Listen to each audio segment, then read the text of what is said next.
Assalamualaikum warahmatullahi wabarakatuh. Halo semuanya, perkenalkan nama saya Husna Fatim dengan NIM 24552010002, mahasiswa program studi ilmu komputer Universitas Nahdlatul Ulama Blitar.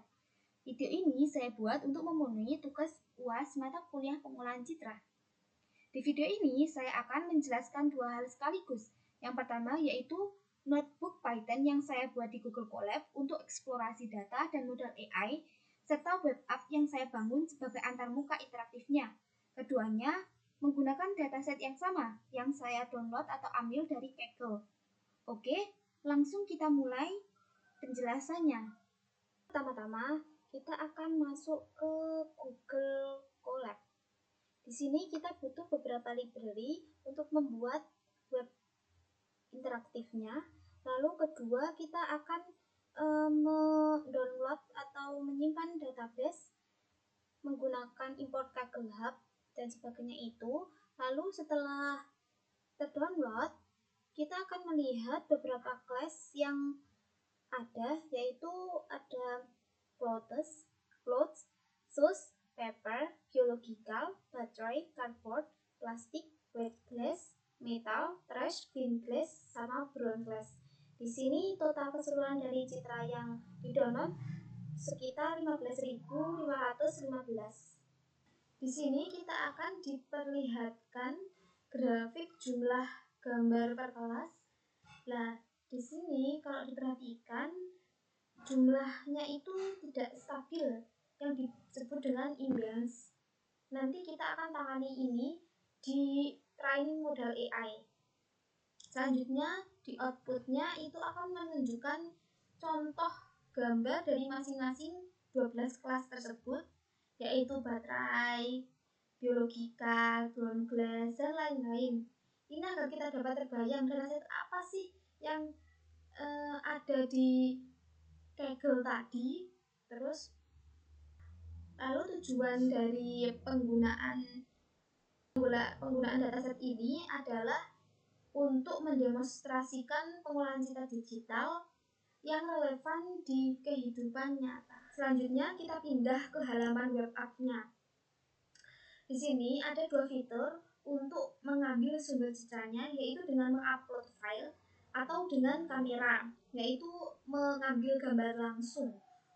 Di sebelah kiri ini kita juga mencantumkan petunjuk penggunaan, yaitu satu, pilih tab upload atau kamera, lalu masukkan gambar sampah, kemudian lihat hasil pengolahan citra, dan terakhir lihat prediksi AI di bawah. Dan juga keterangan dari 12 kelas sampah. Bukan keterangan, maksudnya macam-macam dari 12 kelas sampah, yaitu baterai, ground glass, clothes, metal, plastik, trash, biological, cardboard, green glass, paper, shoes, dan white glass. Di sini saya sudah mengupload gambar biological, yaitu insyaallah subbasi ini. Di sini lalu di tahap pertama itu ada merepresentasikan citra digital dengan informasi di sini. Informasinya di sini. Di sini gambar ini mempunyai shape dan dimensi, yaitu bisa dilihat di sini keterangannya. Lalu tipe datanya UIN8, punya tinggi gambarnya 194 piksel, lalu lebarnya 259 piksel, dan jumlah channelnya ada 3, yaitu red, green, blue, dengan nilai piksel yang R-nya 210, green-nya 176, lalu blue-nya 130.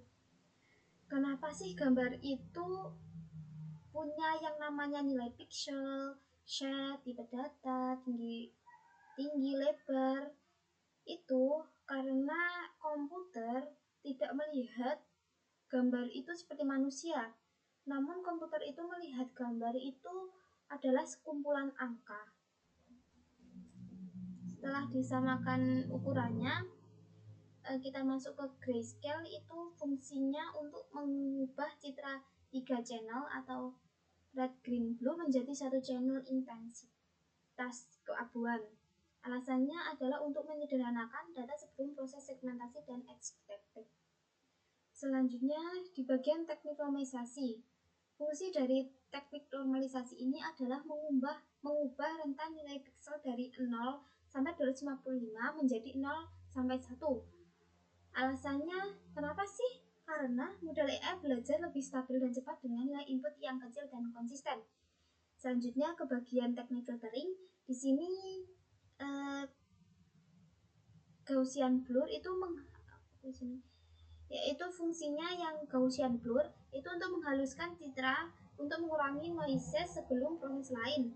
Lalu untuk fungsi sharpening itu mempertegas tekstur dan detail objek sampah. Lanjut ke bagian segmentasi. Di sini fungsi dari teknik segmentasi adalah memisahkan objek foreground dari latar belakang menjadi citra biner hitam putih. Alasannya adalah untuk mengisolasi bentuk objek sampah untuk analisis lebih lanjut. Selanjutnya untuk teknik edge detection. Di sini ada grayscale yang sebelumnya, lalu menjadi Kelly edge detection itu sesudahnya. Fungsinya untuk mendeteksi tepi garis batas objek sampah dalam citra. Karena informasi tepi merepresentasikan bentuk objek. Fitur penting untuk pengenalan jenis sampah. Yang terakhir adalah extravator. Fungsinya untuk mengekstrak distribusi intensitas warna sebagai fitur numerik citra.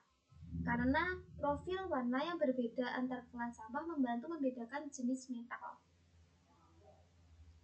Dan model hasil training inilah yang sudah saya simpan dan dipakai di web yang kita lihat tadi. Sekarang kita lihat hasilnya. Ini gambar sampah yang tadi saya upload dengan model memprediksikan sebagai kelas biologikal dengan tingkat keyakinan 97,86%. Di sebelah kanannya ada top 3 prediksi.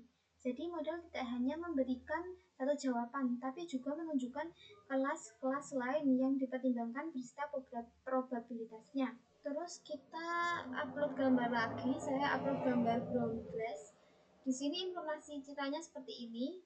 Lalu prosesnya seperti tadi juga hampir sama. Lalu untuk prediksi mesin learningnya itu diprediksi kelas sampahnya itu ground glass, lalu tingkat keyakinannya ada 98,26%. Lalu top 3 prediksinya itu ada di kiri, samping kiri, itu bisa dibaca sendiri. Lalu kita akan coba upload lagi dari kelas yang berbeda. Untuk gambar selanjutnya saya ambil dari kelas jenis sampah pakaian atau clothes. Di sini informasi tanya begini, lalu tahapannya seperti yang sebelum-sebelumnya. Lalu prediksi mesin learningnya itu kan prediksi kelas sampahnya itu bagian clothes. Lalu tingkat keyakinannya itu 100%. Lalu top 3 prediksi tertinggi itu seperti ada yang di sini. Yang perlu dicatat untuk kelas-kelas yang visualnya mirip seperti green glass, brown glass, dan white glass, model masih kadang tertukar karena perbedaannya memang hanya pada warna kaca yang tipis. Dan secara dataset pun jumlah gambar untuk kelas-kelas ini hampir sama, sehingga model AI-nya kesulitan membedakannya. Jadi untuk kesimpulannya, secara keseluruhan program ini berhasil mendemonstrasikan seluruh alur pengolahan citra digital dari hulu ke hilir, mulai dari pembacaan dan representasi citra, 7 teknik pengolahan, sampah klasifikasi otomatis menggunakan AI yang bisa diakses langsung lewat browser. Oke, itu saja penjelasan untuk UAS pengolahan citra. Jadi program ini mempunyai 2 bagian, yaitu notebook Python untuk 2 bagian yang saling melengkapi, yaitu notebook Python untuk eksplorasi data dan training model AI, lalu ada web app dengan Streamlit itu untuk web iteratifnya. Terima kasih telah menonton, sampai jumpa. Wassalamualaikum warahmatullahi wabarakatuh.